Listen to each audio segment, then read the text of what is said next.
late. Now, I'm late because I don't live alone and my house gets very busy sometimes. But we are going to be talking about running adventures. This is the live stream where I talk about running adventures. The topic for today is castles. I have some information for you, and of course, we will always build more tools for you that you can use and have a discussion around this topic because castles are a huge part of role playing games. They always have been. I suspect they will always be in some way a big part of the game. I'm going to put up a poll for those people who have been so patient and have been waiting the last, 10 minutes. I hope that you have a good time today. I hope that I present enough information that you feel like you are actually making your time worthwhile. Anyway, grab some food, some drink. Make sure you are comfortable, and let's go into the topic. Now, I'm going to do a presentation, and then we'll go into the whole process of building some tools. We keep building more tools, so that's what I'm going to do. All right, let's get started, shall we?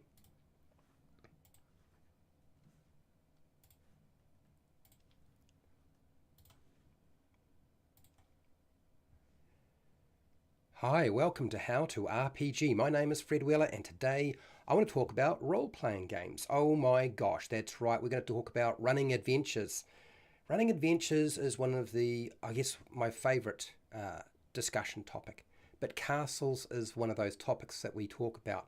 And I thought the different types of castles was a topic that you might be interested in because there are very different types of castles that you can use in your games. You don't have to use the same thing. So let's have a look at some of the different types of castles. If we break it down, there are really only about 3 different types of castles. You could argue that there are in fact 4 types of castles. I'm going to talk about 3 types of castles and mention that there is a 4th type, but I'm not really going to talk about it because it's so familiar to one of these types. And that is the Motte and Bailey. Okay, the Motte and Bailey is one type. We have the stone keep, and we have the concentric castle, which you're probably very familiar with. There's also the shell keep. I'm not going to talk about the shell keep because I feel like the shell keep is so similar to the Motte and Bailey that there's really no point discussing it. But it is a slightly different type. Anyway, let's go with the Motte and Bailey. What is that? It is a medieval system of defense in which you build a wooden structure or a stone structure or a mix of wood and stone, and you have a tower, and you put that tower on a mound, which is called the moat. It is surrounded by an area of land, that area of land around the actual mound or hill that you've created, which is man-made, is called the bailey. And this in turn is then encompassed or surrounded by a barrier. That barrier will be a ditch. In some cases, they would fill the ditch with water and it would become a moat. You could also put a wall around it. So there's a couple of different ways you can do it. They're not always exactly the same. It depends on how much money you have and how much defense you think you need. They are the cheapest type of castle to actually build, but also there's absolutely nothing to really discover in an adventure when you're dealing with a Motte and Bailey. There's such a simple structure. Even though they're important, there's not a lot to explore. And then we have the stone keep, which is slightly more complicated. You get a central tower or a keep, which is basically your central tower. This has thick walls and very few windows. You'll find that the entrance to the stone keep was made of stone steps leading to the first floor. The kitchen was usually situated on the ground floor, and then you have living quarters on the upper floors. Now, when I say upper floors, you might only have one upper floor. So there might be one floor, the first floor, the second floor, and then you'd have the floor, which was basically the roof, where you would shoot your arrows from. Now, these types of keeps, the very first type of stone keep was made in a rectangular shape or a sort of a square, but later on the shape transferred into a circular stone keep. Stone keeps were of course made of stone. They were not made of wood. They were much stronger. They were much more durable. You could put a stone keep on top of a mound or a hill or a moat if you wanted to, but when you make a mound, it's not very stable, so it's not going to necessarily last. This is where we go into the shell keep, but I'm not going to discuss the shell keep, as I said. Anyway, so you'll find that the stone keep is cheap, not as cheap as the Motte and Bailey, and it has very few opportunities for discovering or exploring because you really only had 2 floors, maybe 3 floors to actually explore in the actual castle, which was the keep area. And that was it. There wasn't really anything else to it. But you could have put a stone keep anywhere. You could put it on flat land, you could put it on a hill, you could put it wherever you like, wherever you needed to have that defence. The last one, the one you're probably very familiar with, is the concentric castle. This had 2 or more surrounding walls around a central tower, which was the keep, the main castle building, and it was usually made of stone. In fact, it was almost always made of stone. Why? Because if you're going to make multiple walls, you would make them so that they were hard to deal with, and wooden walls just don't last. The size of the keep was usually medium to large in size, rather than a small size keep. You would have a larger size because you've got a lot more money to spend, so you'd build something a bit bigger. The concentric castle, it's kind of like having a castle within a castle. This made it really difficult for invaders to get inside because they have to get past multiple different curtain walls to actually get to the central keep. And that made it a lot difficult. A lot more difficult because you've got more walls to deal with, more gatehouses to deal with, a hard task. Now, the concentric castle is very expensive to build. It takes a long time to construct it, and if your players are trying to build this, it's something that you would do as a long-term project. But it's excellent for exploring as an adventure. This is the castle that really, if you've got a derelict location, or even a castle which you have to infiltrate, the concentric castle is the one that we tend to go for. But the not most common one. The most common type of castle was the Moat and Bailey and the Stone Keep. Those are the types of castles that you would actually find in the real world. So you would find a lot more of them. Again, not a particularly interesting exploration, but certainly there if you needed to use it. So I'm hoping that this helps you understand how to break down the castles that you build in your game. And if it did, great. I want to thank my patrons who support me on Patreon. I want to thank you for watching. And hey, till next time, keep rolling those 20s.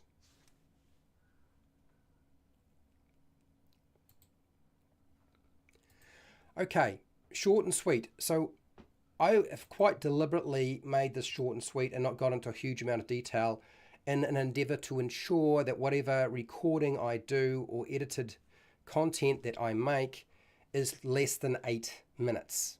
Okay, but that does not mean that I'm going to stop talking about the Moat and Bailey or the Stone Keep or the concentric castle, because I certainly am very interested in talking about all of those.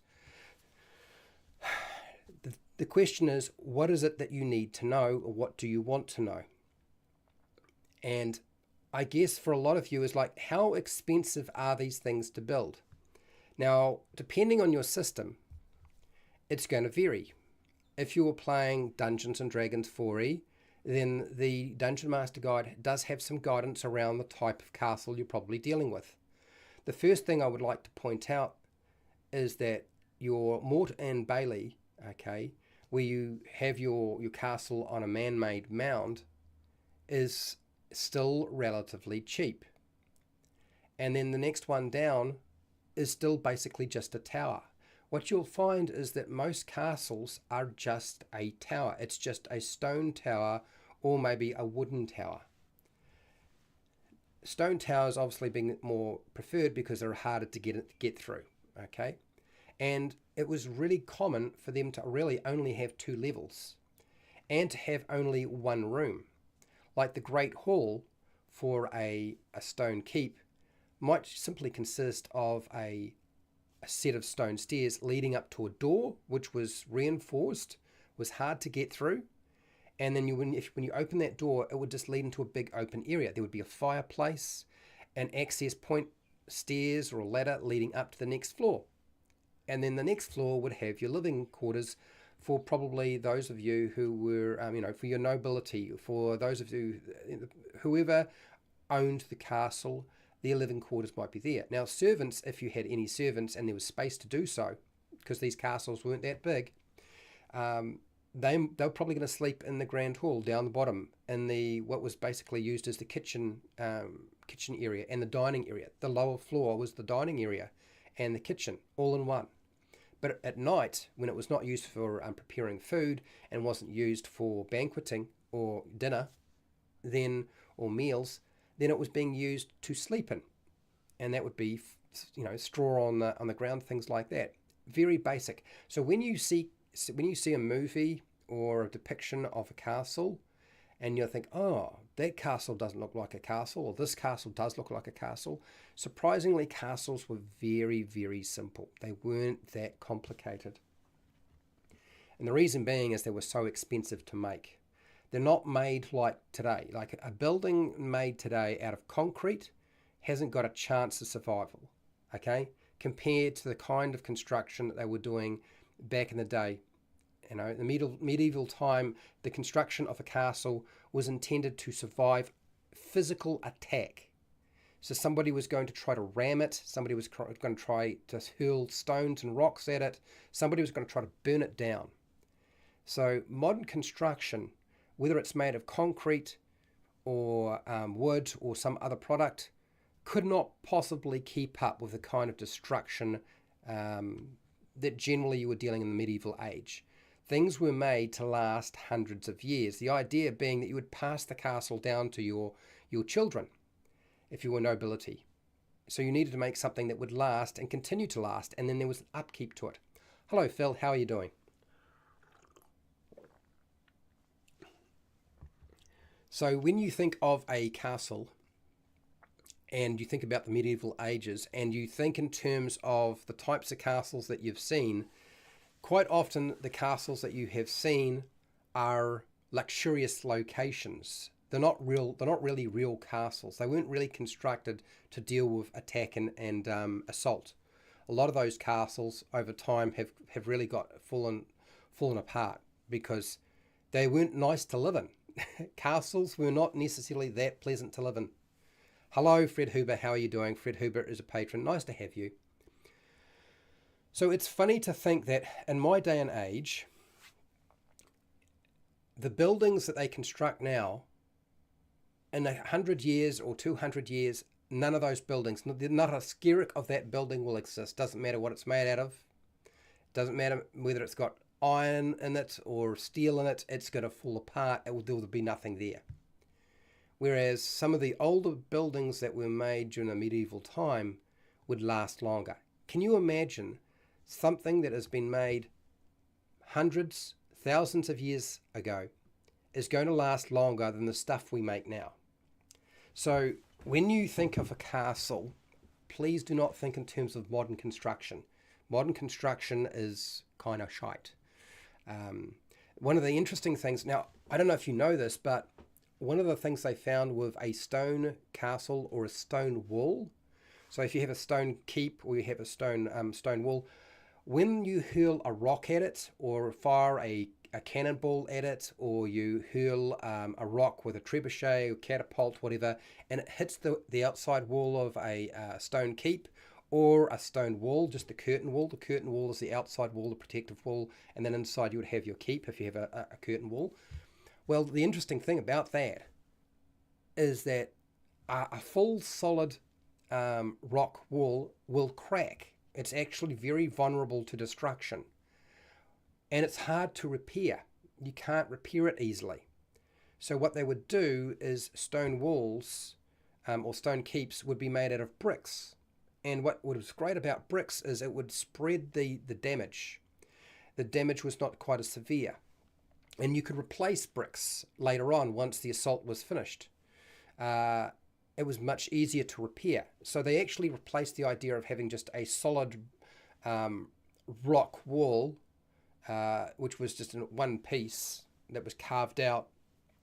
Having smaller bricks was actually smart because you could replace them easily. And you didn't have to worry about assault against them damaging the wall quite as much. It's an interesting concept. I didn't realize that was the case until I did a bit of research. Pardon me, I'm burping a lot. So who have we got here? We've got Nitro Man.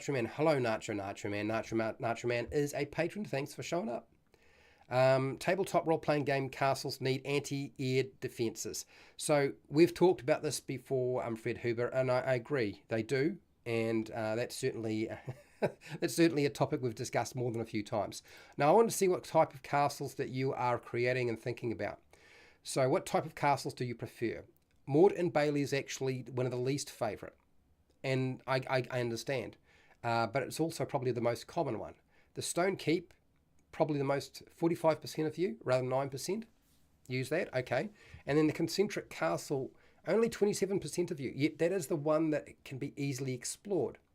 Now, whether the players have a Stone Keep or a Concentric Castle is kind of, I mean, that's sort of beside the point. At some point, they probably want to have somewhere that they can sort of secure themselves.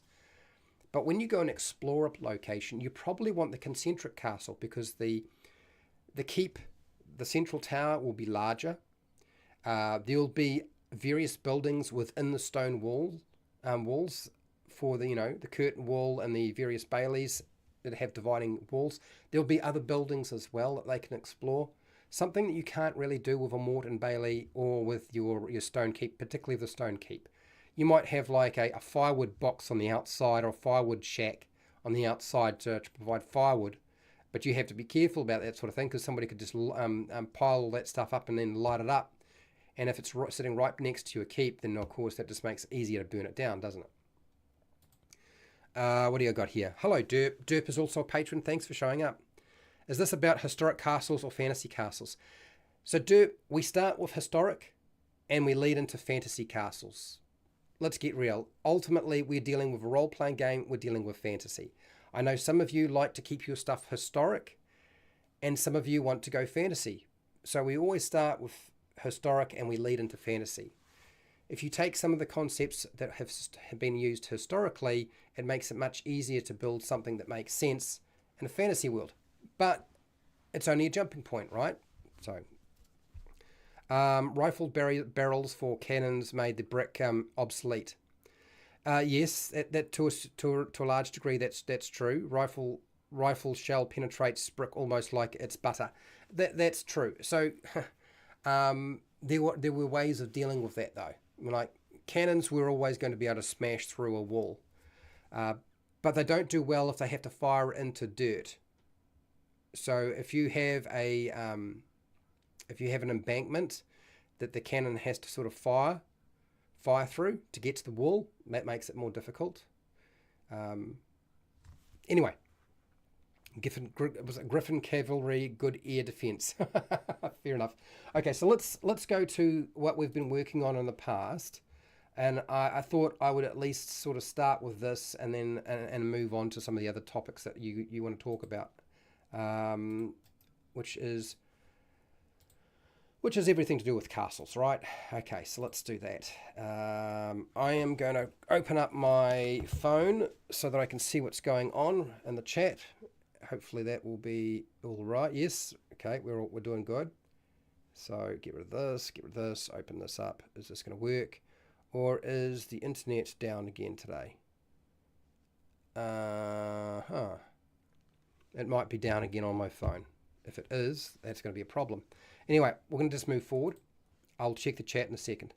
Let's just go through what we've got so far. So I've written a little section on types of castles. You can find this on the internet. Okay, I had a very small section on the shell keep, but I decided in the end that was actually kind of pointless to you. I don't think that was going to be very useful. There's no point going over something that you won't find useful. So I decided to ditch that. Okay. Then we have different castle architecture, and I'm going to discuss this in the future, but not today. There's a whole bunch of different topics around this. What do you got here, Fred Huber? A king's wizard would likely be an earth elemental specialist to use stone crafting and earth elemental spells to reinforce the castle. Yep, certainly. I mean, what you're really talking about now at this point is you're probably almost talking about the Mage Tower, which is probably a different topic for a different day. But they could do that with your main leading castle as well. We've talked a little bit about finding castles, where you would find them. The geographic location for a castle is important, usually in the borders of a kingdom, strategic waterways, on a hill or part of a city. Very common to have them there, positioned in those locations.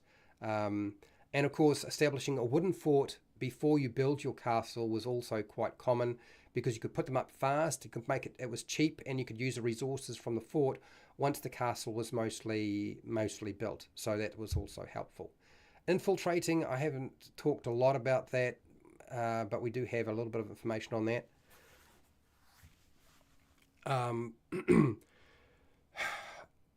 So if you want me to talk about infiltrating castles, I will, but I'm gonna zip on past this. You'll see there's a lot of yellow sections here, but actually, in many respects, we've done a lot of the work already. We've got a huge amount of different locations within a castle, depending on the size of your castle, that you can use, and there's castle layout. So things like the gatehouse, your great hall, your chapel or auditory, kitchens, what kitchens were like, what stables were like, what you would find in a stable, your workshop and smithy, what you would find there, what they were designed for, used for, the keep, what that was actually made up of. It's very easy to work out. Water wells, the bailey, what exactly is the bailey? It's just a section of land within the castle walls, really. What have you got here, Nacho? I've mentioned it before, but the map for the Castle Ravenloft breaks my brain. I noticed they recently added a 2D map on D&D Beyond for maps. Did they? I didn't realize that. Well, it's nice. I've always said I would go over the Ravenloft castle map with people so they could better understand how it's laid out and how to navigate through it. The Castle Ravenloft map is designed to be like a maze. It's supposed to represent how Strahd's mind works, and so it's not really built. It's not really built the way you would build a castle. It's built the way Strahd thinks, and he's a tricky individual. So this is why it's difficult to navigate and understand how the map works. It's very easy to get lost within Castle Ravenloft. That is quite intentional by the designers. Moat comes from Mort and Bailey, mistakenly the ditch around the mound as a mort, since the excavation tended to circle the mound. Thus, you got a mud pit surrounding the keep.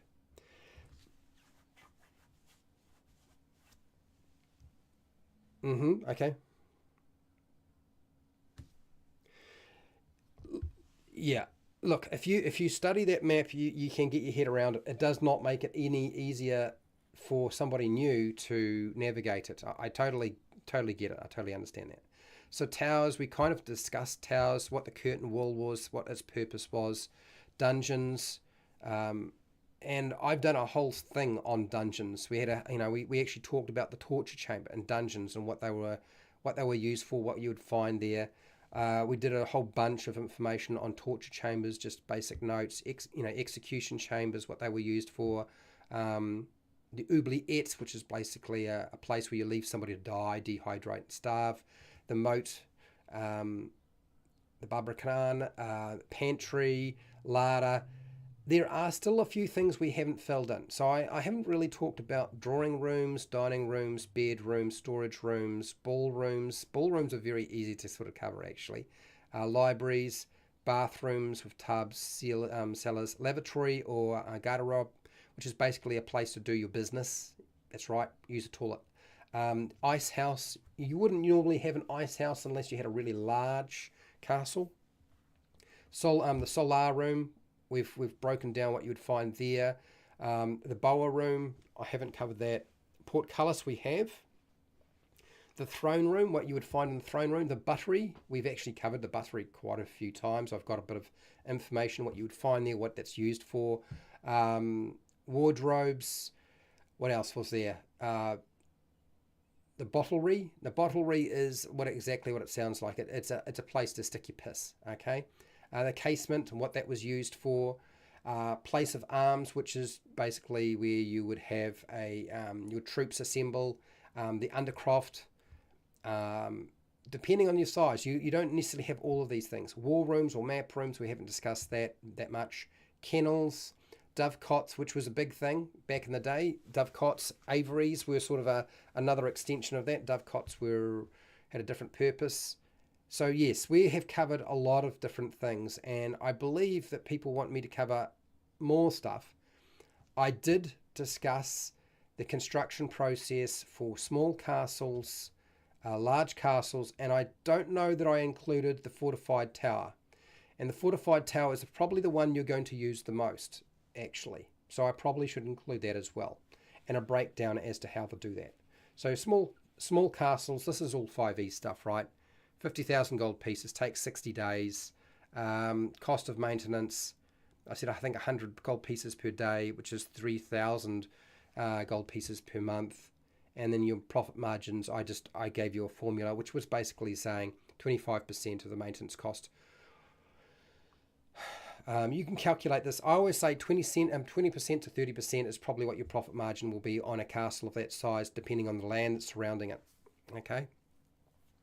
Skilled hirelings or workers that are probably going to be mostly troops, you'd have about 50, and about 50 untrained people who were not troops, doing other tasks within that castle area. And then your large castle, well, that's your 500,000 gold pieces if you've got enough cash floating around.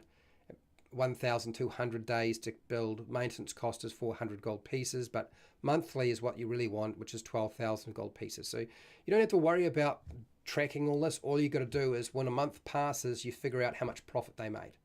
Somebody else is collecting all that taxation, okay? And so basically we're looking at roughly about 3,000 gold pieces per month is your revenue off your castle. That's taking consideration maintenance costs. That would be about 25%, or 25% plus a D6 if you want to change the percentage up a little bit. 200 skilled individuals, which is going to be mostly troops, and 100 untrained hirelings, which are not going to be troops. There'll be people who do all the cleaning and maintenance and, tend to the nobility within the castle, things like that. We've never really discussed how large those castles were. All of this is supposed to be more narrative rather than, okay, I know exactly my meterage or my foot squared of my castle. We never really sort of discussed that stuff in a lot of detail, and that's quite deliberate as it happens. So let me just jump back over to the chat because it's going to be a little bit easier. I can see my phone is doing things, but it's not. I don't know if it's catching up properly. Let's have a look and see what people have to say. So what we'll do is I will add in a predetermined cost for building a stone keep rather than a small castle, which would a small castle would still probably be a concentric castle with stone walls rather than just a stone tower, which is just a stone keep, right? So I'll build some mechanics around that for you today. If I haven't done that, I should do that. And then maybe we'll look at the Mort and Bailey Castle. I don't know how. It looks to me like most people never use the Mort and Bailey, so maybe there's no point in actually worrying about it. It's gone down to 8%. The Stone Keep is probably the one that you need more information on, right? If you haven't already figured it out yourself. So let's just have a quick look. I've always found isometric maps hard to read. Well, isometric maps aren't, particularly if they're complicated locations, aren't designed to be easy to read. Nacho, they never were. They're supposed to look cool. That's really all they're supposed to do.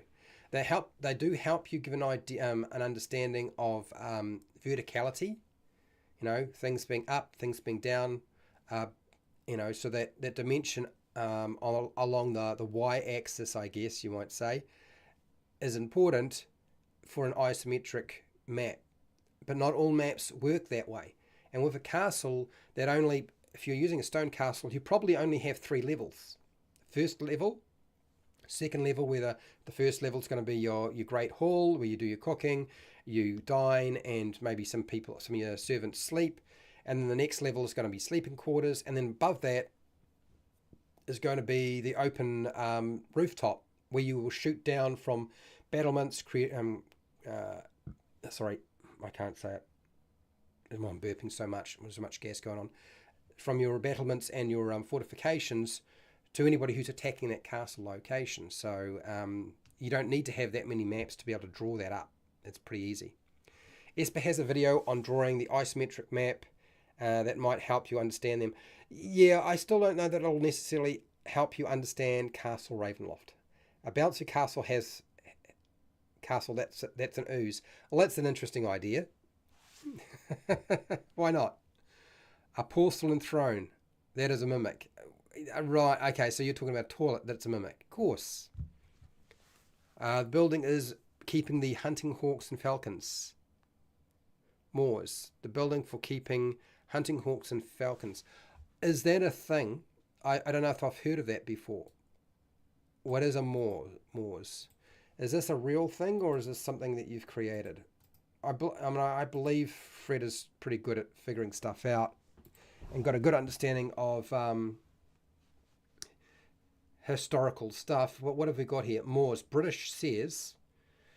Well, let's jump over to that for just a second so you can see what I'm looking at. Moors. A row or street of houses or flats that have been converted from stables or built to look like former stables. A group of stables, typically with rooms above, built around a yard or along an alley. I don't see the meaning that you're getting from that. I don't understand why we would be saying... Why would we call it that? Yard or street line... Yeah, okay. Modern moors and houses, moors, buildings. Okay, I see what you say. So this is okay. The word may also refer to an alley, a lane or alley in which stables are situated. The term moors originally referred to the royal stables in London, so called because they were built where the king's hawks were once moored or confined at Malta. Okay, I see. So this is very, very specific to a very, very specific location. I wouldn't even say that it's worth just including. Yeah. So it seems to me that moors are more around stabling horses than anything else. I don't know that there's... Yeah, I don't know. I don't really see that as something we need to add, frankly.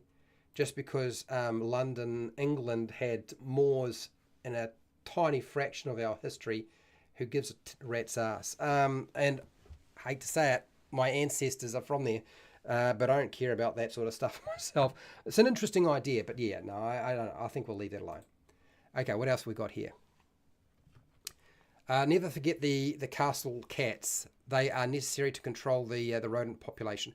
Well, they also had a lot of dogs, didn't they? It was common to keep dogs back in the day. And dogs were used for hunting, whereas cats were not used for hunting. Cats would be used for keeping the rodent population down. That doesn't mean that they would have a lot of cats around, but yeah, a young cat would certainly keep rodents down. Yes, hire a rackasure tax collector accountant. Right, okay. Since reading Dragonlance as a kid, flying castles have always been on my fantasy agenda.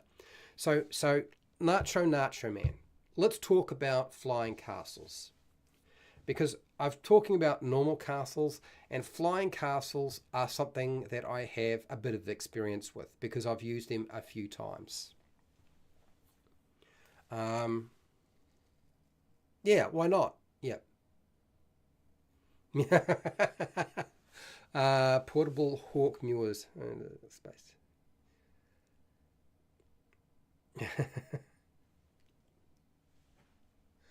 Oh yeah, okay. I Yes, they were, but they were also used for hunting. I know that they were. The old AD&D Oriental Adventures book had some more Japanese-inspired castles from memory. Yes, and we'll talk about those types of castles and how they work in the future, but not today. Let's talk about flying castles. We talked about types of castles, but you're running your fantasy adventure, right? Or your science fiction location, and you want a flying fortress, or your flying castle. Now, whether it's sitting on a cloud or whether it's sitting on a great huge rock, one of the classic sort of tropes in D&D, for example, is that storm giants have flying castles. If you've ever played the Tyranny of Dragons storyline, there is a flying castle in it. You know, you don't see it much of it until near the end of Horde of the Dragon Queen, as you transition into the Rise of Tiamat. But there's also an adventure that was put out by Kobold Press, which is called the Frozen Castle. I believe it's called the Frozen Castle, and the story is around reacquiring a crashed flying castle. So there's a couple of things you need to know about flying castles. First of all, flying castles are super cool. They are awesome as an adventure location to get to, because you have to force your players to figure out how to fly from the ground to the castle. And if it's occupied, then they have to deal with the defenses. And I had my group polymorph and transform into various beasts and creatures to try to actually assault a flying castle and take it over. It's very, very difficult for players to do successfully. It's not really a smart way to deal with it. If anything, you want to be able to use a spell that allows you to teleport onto the castle or into the castle, like Dimension Door or teleportation or something like that. Those are probably better ways of dealing with it, because flying and trying to actually engage, get into a castle, is really difficult to do. I'm going to get rid of the hat. The hat's actually not helping me a lot. So that's one of the first things I discovered with my groups, is that when they had to assault a flying castle, it was difficult. Keeping a castle in the air is also difficult, because there's usually some sort of magic that powers the flying castle that allows it to stay aloft. And so what you have to do is you have to be careful that your players don't undermine the magic and have it crash, because I had that happen to me a few times as well. A flying castle is essentially like any other castle. The only difference is it flies. It doesn't have a moat because you don't need one. Anybody assaulting it has to fly towards the castle to get to it, which makes it very difficult. Flying creatures are easy to shoot out of the air. You don't have to shoot the person sitting on the flying mount. You just have to shoot the flying mount. That's it. Take out the mount. Whoever's riding it falls to their death. And so defense is easy for them. The other aspect is deciding what sort of magic is holding them up. That's really the only thing you need to deal with. Here's your problem. Once your players have access to a flying castle that can rain death onto anything it flies over, that is a huge advantage. If you're going to do that, you better make sure that your adventure is heading into the multiverse or something like that, because they can pretty much rule a world from a flying castle fairly effectively. It's not that difficult for them to do. It's a huge advantage. It'll shift the sway of a war. It'll make them really the heads of a state, or the major political figure, or the ruler of a land. Flying castles are that powerful. So when you incorporate them, even though they're really fun, you need to realize either you do it near the end of your campaign, or you are aware that they're going to have to deal with something far more significant later on, because normal threats that are on the ground just won't affect them at all. Like, things like, flying creatures against a flying castle, it's still pretty rough. It's more likely the flying creature is going to go down than the castle is. That's what I've always found. And I've had a flying castle go down and crash into the ground before. I wonder if I can find that adventure, The Frozen Castle, for those of you who are interested. Because that's not actually a Wizards of the Coast adventure, believe it or not. And it's actually quite a lot of fun. I actually enjoyed it, and I think my players did too. Flying Castle, upcast tenses, floating disc to level 9 for each, £1,000. Recast daily for a year to make it permanent. Yeah, I suppose you could, yeah. I mean, you could also just use a fly spell, I suppose. We've discussed this. We've talked about making things fly. Flying castles with a teleportation circle at the bottom. Yeah, I suppose you could. Yes. 12 flying castles that are at war with each other. Now, I suppose you could have a war take place between various castles and they all fly. I guess a little bit like, does anybody remember that terrible movie? I mean, it had good elements and bad elements called Mortal Engines, where you had these towns that were on rollers and tracks that would drive around all over the place, doing whatever business they were doing, and they would feed off each other. It's quite weird. An abandoned flying castle appears. The players are given a griffin and a ring of featherfall each and sent to explore it. Yep, that could be your start to an adventure for sure. I agree, absolutely. See if let me just give me a second and I'll see if I can find this adventure. I think it is on D&D, the DM's Guild. DM's Guild, because my understanding is that they had to put it there. They couldn't put it on Drive-Through RPG. Frozen Castle. There it is. So it has 4 and a bit stars. It's an expansion to the Tyranny of Dragons. You don't even have to run the Tyranny of Dragons. This would be a level 10 adventure, I think it's roughly. Level 10 to 11. Yep, that's right. Level 10 to 11. Let me just drop this into here, so you can have a check it out. Check it out. There you go. Is it expensive? I can't remember. It's pretty cheap. It's not that long. It's a short document. It's only 14 pages. It's not a huge thing. Yeah, there's a lot of. It's not so much exploring the castle. It's getting the information you need, finding the castle, and then getting it back into the air again. That's what the adventure is all about. Okay, you have to retake the castle that is buried and frozen in the ice. That's the whole premise behind it. And yeah, okay, let's just get rid of this. Okay, so what I want to do is let's since I've done a little bit of work on constructing a castle which is small size, large size, let's deal with the ins and outs of a castle which is just a stone keep, like just a tower. Like how should that look? How expensive will it be? So let me figure out all of that, and we'll make that our number one task for today. Now let me see, this is that, paste, okay, all right, cool.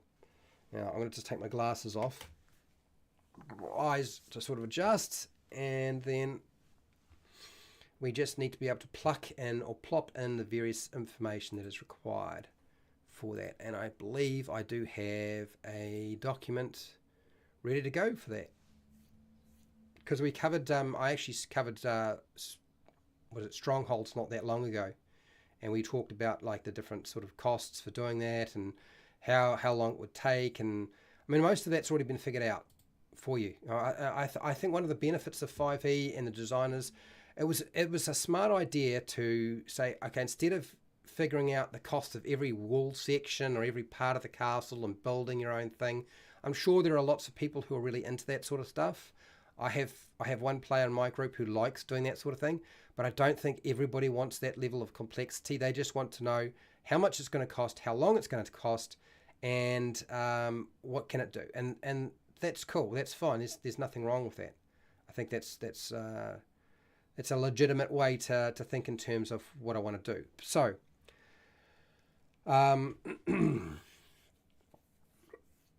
let's have a look at the fortified tower. The fortified tower is probably the best example of what we need to deal with here. And I will just grab this. The fortified tower is basically your stone keep. Okay? For those of you who are wondering, that is your stone keep. And so for a fortified tower or stone keep, so fortified tower or stone keep, the cost, a stone keep, Now, what is the cost? If I remember, it's 15,000 gold pieces. 15,000 gold pieces sounds like a lot of money, but it's not. It really isn't. You'll be able to, you will have that much money certainly well before you get to level 10, unless you're doing something really weird with your money in your world. Okay, so them getting that much money is not a big problem. It's pretty easy to do. Now, if I can just grab and open that section, if I got this here, no, 120. What's that? Bouncy castles. My chat is just not updating. No way I can do anything with that, so let's just push it across. And there we go. Is my chat going to update? Much better. Okay, cool. There's a lore story about why spells only got to level 9, and that's why all the flying castles fell. Well, so first of all, Mystara is the reason there's only level 9 spells. No more level 10 spells. Why is that? Because Mystara got rid of them, because a level 10 spell could potentially unwind the weave, the magic weave, and so you don't want to have that happen. So that's why there aren't level 10 spells. If you look at the lore for D&D, how it works for your own games, I don't know. You decide. That's your stuff to deal with. Okay, let's have a look at what we need to do, which is in between adventures. Downtime activities. Fortified towers. That's what our first task is. Yes, 15,000, and it would be 100 days. 100 days to build it. What do you got here? Starting with a wooden skeleton tower, then building the real structure around it. Yes, you could certainly do that. I mean, that's a smart way to go about it. A flying castle that only appears every something years for 3 days becomes a loot quest with rival adventures. Yeah, absolutely. Absolutely. Okay. So a lot of this information, it already exists in the Dungeon Master Guide, but we will extrapolate a few things that you might not have. I believe our maintenance cost for that is, what is it? Maintenance cost for the fortified tower is 25 per day. And 25 per day multiplied by 30 roughly is 75, which I'm pretty sure is correct. And yes, it is correct, because I've already recalculated this more than a few times in the past. So 750 is a cost. Whoops. And then we want the monthly cost. So daily cost, 25. And then it is 750 per month, which means that our monthly net profit from a small, not a small castle, from a stone keep,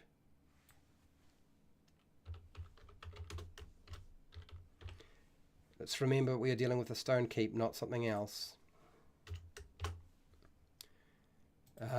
was going to be roughly, I would say just go with 25%, but we'll do the formula as well. So 25% of your maintenance cost. Okay, so 25% of our maintenance cost. Let's grab this. And maintenance cost is 750 a month. So divide that by 4, really. It's 25%. Would be 187.50. Okay.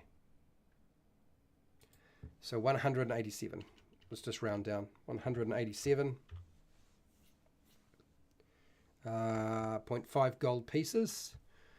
Do we round down? Do we not round down? No, we won't round down. We'll just do it. We'll just make it really specific. And then variation. We've got our variation on our. I don't think it would change anything.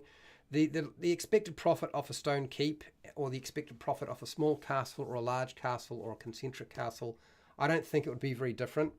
You've got to remember there's still a lot of land associated with them. So we'll just keep them very similar. But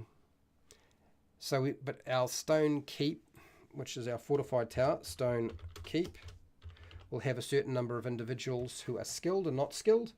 Fortified tower would have probably 10. It says 10 in our Dungeon Master Guide. Okay, and that's just basically troops. And it says here for fortified tower that you don't have any unskilled hirelings, and I think that would be incorrect. I think you would have at least one unskilled or two unskilled individuals with the tower. The reason I say one is because the space is so small. One cleaner could clean the whole thing on their own each day, and one person could cook for whoever lives in that stone keep, plus the 10 skilled troops. So I think one untrained hireling to operate that location is probably adequate. They would be busy, but I think it would be pretty normal. And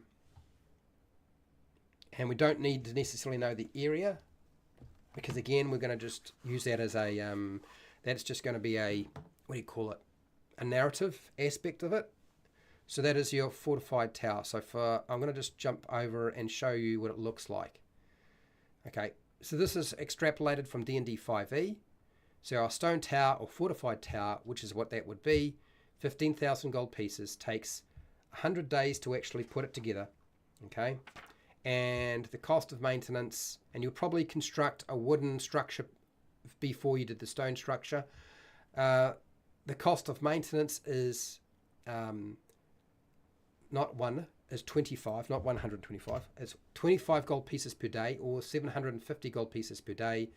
The monthly profit, because of the peasants living around your stone keep, is going to be about 25%, I would say.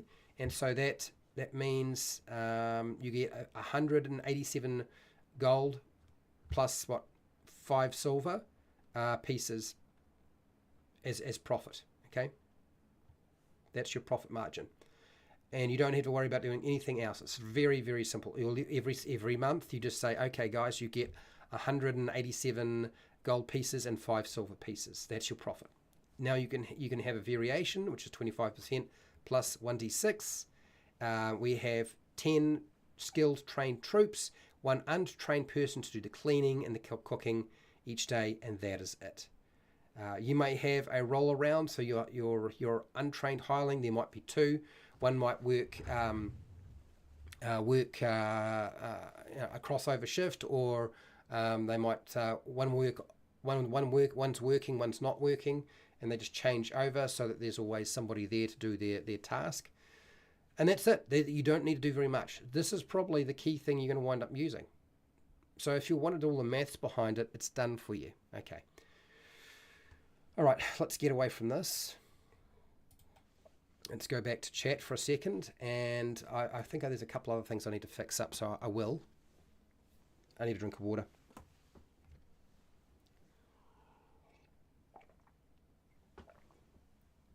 All right, let's have a look here. What have you got? So a flying castle that only appears every 100 days. Yeah, for 3 days. Yep. I always give my players lots of gold so they can spend it on cool toys that can then take or destroy. Yeah, I know. So Nacho Man is about to destroy their tavern that they've been building up. Yeah, I'm sure they'll be very pleased when you destroy it. The king would have a lot of unskilled eventually. The peasants are revolting. Yeah, but the castle itself would probably not have a lot of unskilled individuals. It's still expensive to do that sort of thing.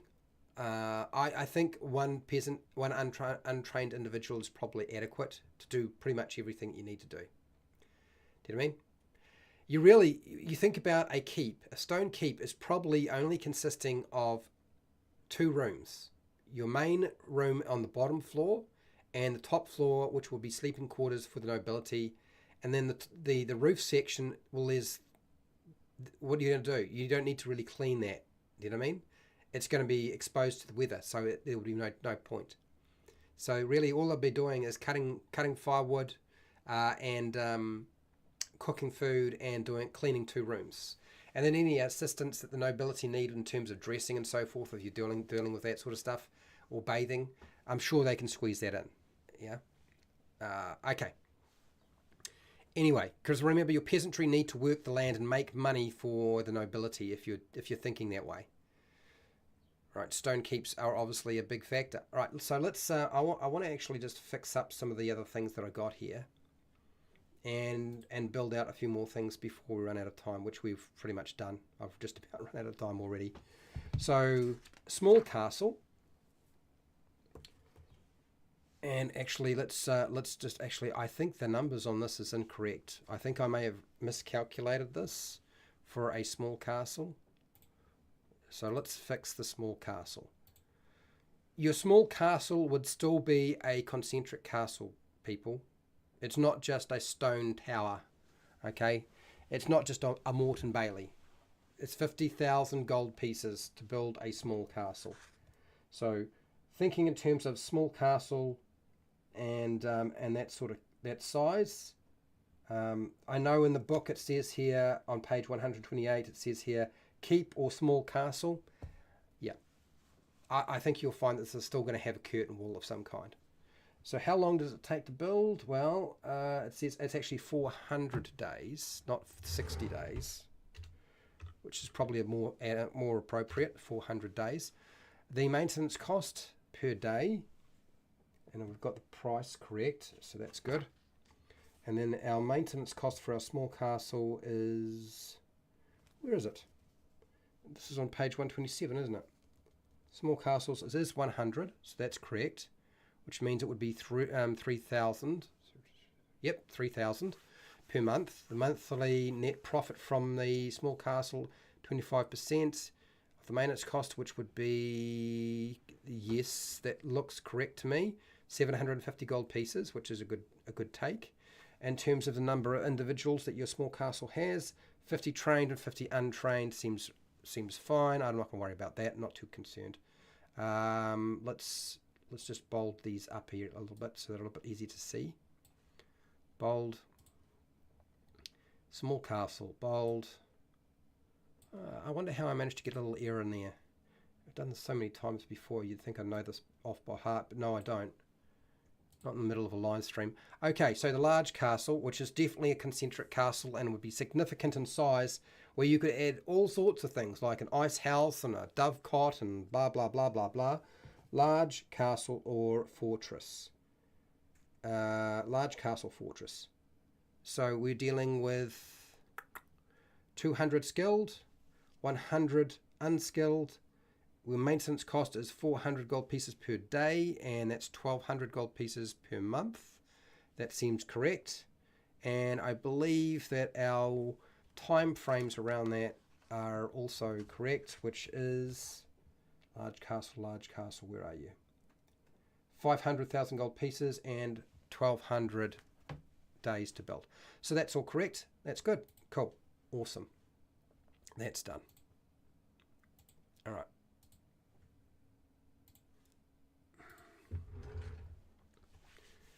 Okay, so what I'm going to do is I'm going to build out one more location that we haven't covered before. For those of you who are wondering when you will see this stuff on Patreon, I'm not going to be in a rush to do that. If you want that, you just have to ask, and I'll do a sort of a temporary, I wouldn't even say a first draft, I would say a temporary document. I don't want to do a document too soon before I've had a chance to actually work all the stuff out. I think probably the one place that we haven't worked on very much is the throne room. Like, what do you find in a throne room? You're going to use the throne room a lot in a castle, right? Now, the throne room's probably going to be just your great hall. But if we have a specific audience chamber or throne room, what do you find in there? What is it like? How do we describe it? So let's see what we can find here on throne rooms and how to define that. Throne room.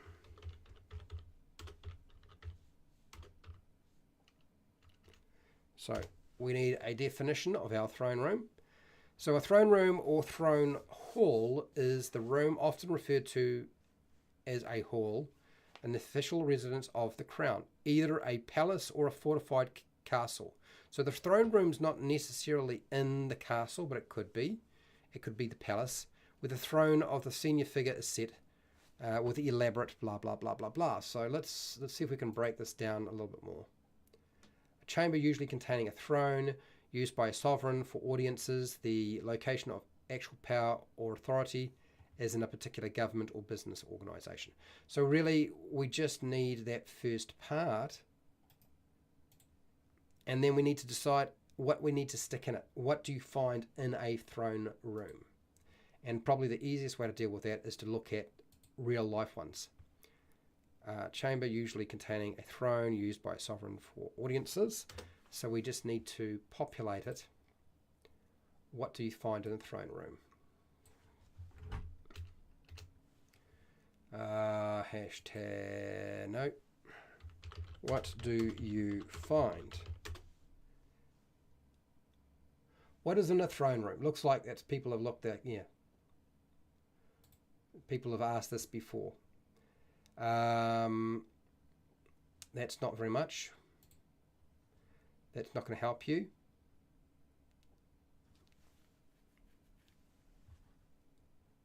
I think we can establish that it's going to have a lot of different things. It's going to have a throne. So what have we got here? The throne room contains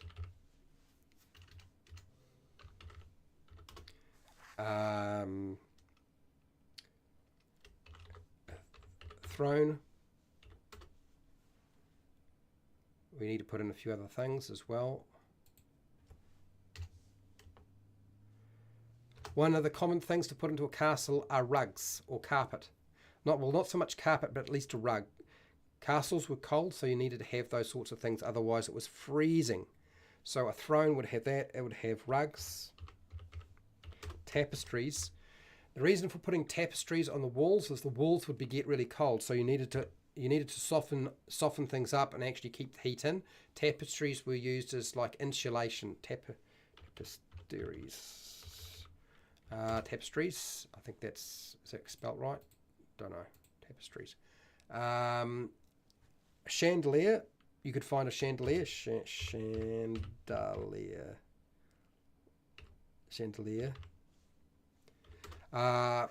Certainly chandelier is something you would put there. Candlesticks.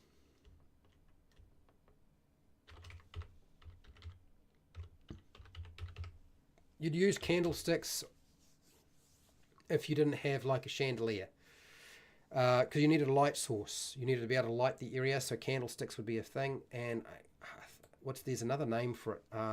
What's it called? Lamps mounted to the walls. Well, remember, you wouldn't necessarily have lamps mounted to the walls. You'd probably have something like a is it a candelabra? I think it's called a candelabra. Candelabra. Is it candelabra? Yeah, candelabra. So basically you could put more than one candle onto this thing. You would not have a torch sconce, not unless you want to burn your place down. I know that you see that in movies, but that's not really true. Candelabra. Put a candelabra in there. That's basically a candlestick.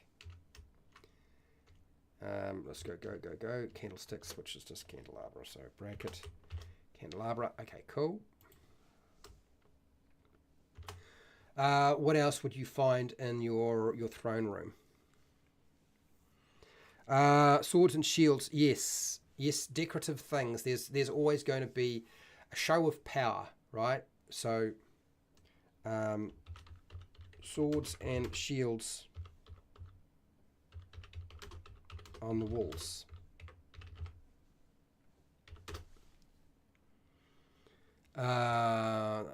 Mounted.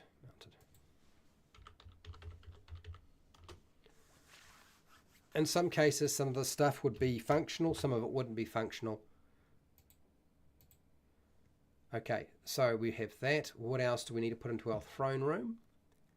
We've done that. We've done this.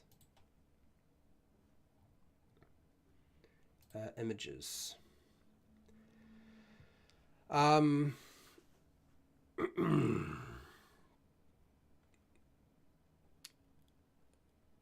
you might have a painting.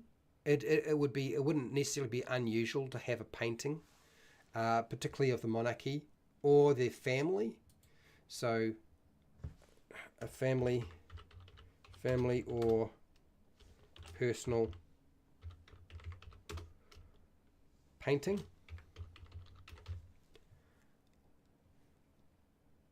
Let's go a large one. A large family or personal painting would be common. Yes, chairs and statues. I think that's probably pretty reasonable as well. Absolutely. So, guest chairs,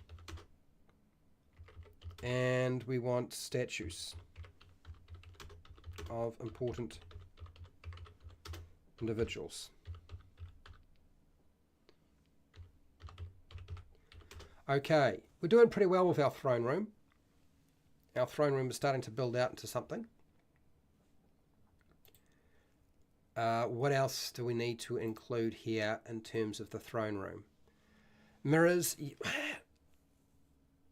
How many mirrors did you normally have in a throne room? I'm just trying to think about that a little bit. Maybe not. Carpets, tapestries. Did I get tapestries even right? Tapestries. Okay, I think that's tapestries. Okay, tapestries. Got it. Nice. That's good. What else did you have here? Fred, you've done a pretty good job of suggesting stuff. Not bad at all, actually. Quite good. Tables that are set up for a banquet. You may well, yes, because sometimes the throne room was the great hall, which was used for cooking and meals. Not always, but it could well have tables and bench seats. So that's very true, depending on the type of throne room you're dealing with. So long tables, bench seats. So you've just got to decide what type of castle you're dealing with here. You need a mirror for checking for vampires. You can't be too careful. So yeah, I suppose we could say that. I'm just thinking of is there actually a throne room where I've seen a mirror?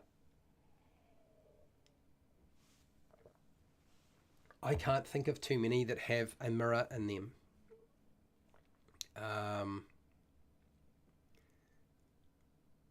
A grand hall might have a mirror, but I don't know about a throne room. I feel like a throne room isn't one of those things. A throne room would probably, you'd probably have a fireplace though. If you think about what you need to do in that day and age, you probably would have a fireplace. One, to keep the room warm because it would get cold, so a fireplace. Fireplace or a hearth of some kind. What else?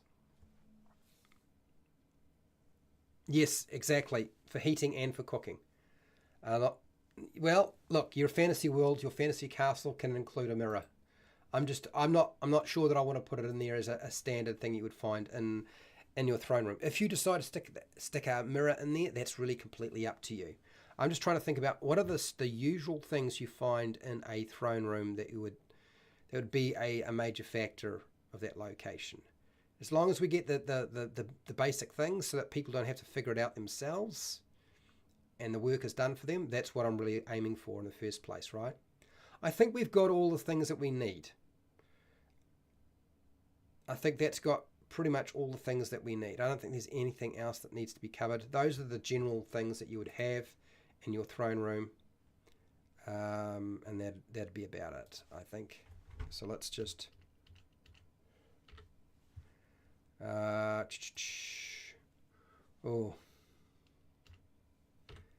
a fireplace.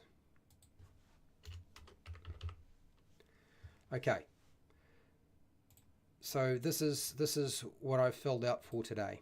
So throne room, it's a chamber usually containing a throne used by a sovereign for audiences. Throne room contains thrones, rugs, tapestries, chandelier, candlesticks or candelabra, swords and shields mounted on the walls, a large family or personal painting, guest chairs, statues of important individuals possibly, long tables if you're using it for if it's a much more simple type of throne room, and it's used as a great hall. So long tables, some bench seats, and a fireplace. You'd probably always have a fireplace no matter what type of throne room you're dealing with. If the throne room is the great hall or it's not the great hall, you'd always have a fireplace. It would make no sense not to have one. So that sort of covers all the different things for that location, for those of you who wanted it. And yeah, if you come up with some more ideas, then heck, I might chuck in a few more ideas as well. But I think that covers all the things you would need for your throne room. And we'll come back to a different location within our castle some other time, and I will certainly talk about castles in a different way. As I always do, sort of try to pick a new topic that's something we haven't discussed, something that will add to the whole pot, make life a little bit easier when you're making your castle stuff. So yeah. So a huge thank you to everybody who's been participating today, been hanging out with me. I do appreciate it. It makes a big difference when there are people participating. Fred Huber, you've done a great job of suggesting ideas. I think that you've done really well. Thank you very much. And Nacho Man, thank you for being here as well. We also had, was there somebody else here? I can't remember. We had Nacho Man, Fred Huber, and Derp. That's right, Derp. All of which are patrons, and we had Phil. Thanks for showing up too, Phil. So look, I'm going to get going. I'll be back tomorrow. What am I covering tomorrow? Well, I'm pretty sure I'm covering something else. I don't actually know. I actually have no idea what I'm supposed to be talking about tomorrow.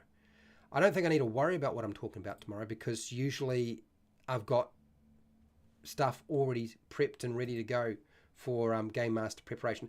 It is Game Master preparation tomorrow. So, I mean, that's a given. We're definitely going to go cover Game Master preparation. Provided that I don't get too unwell, we'll be covering improvising, learning to improvise. We haven't done that for a little while. So I'll be talking about that and demonstrating a few techniques.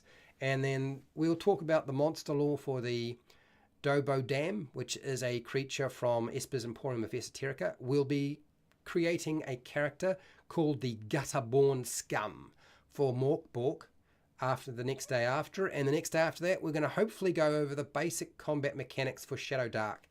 And the end of the week, we'll finish up and hopefully complete the upgrading or remastering of the Wizard for Dungeons & Dragons 5e. And that will be my week, provided I survive it. I don't know that I will, but we'll certainly give it a go. So that's the plan. That's what I have in mind for those of you who are interested. So yeah, huge thank you to everybody who's been here. Thank you to my patrons again. Thank you for watching and listening. Thank you to those people who took part in the poll. I do appreciate it. Gives me a good idea of what you're really looking for. It looks like we will need to talk a bit more about stone keeps rather than concentric castles, but that's fine. Yeah, wherever you are in the world, whether it be the morning, the afternoon, the night, or the early morning, please look after yourself, your family, and your friends. Be nice to your neighbours. And hey, till next time, keep rolling those 20s.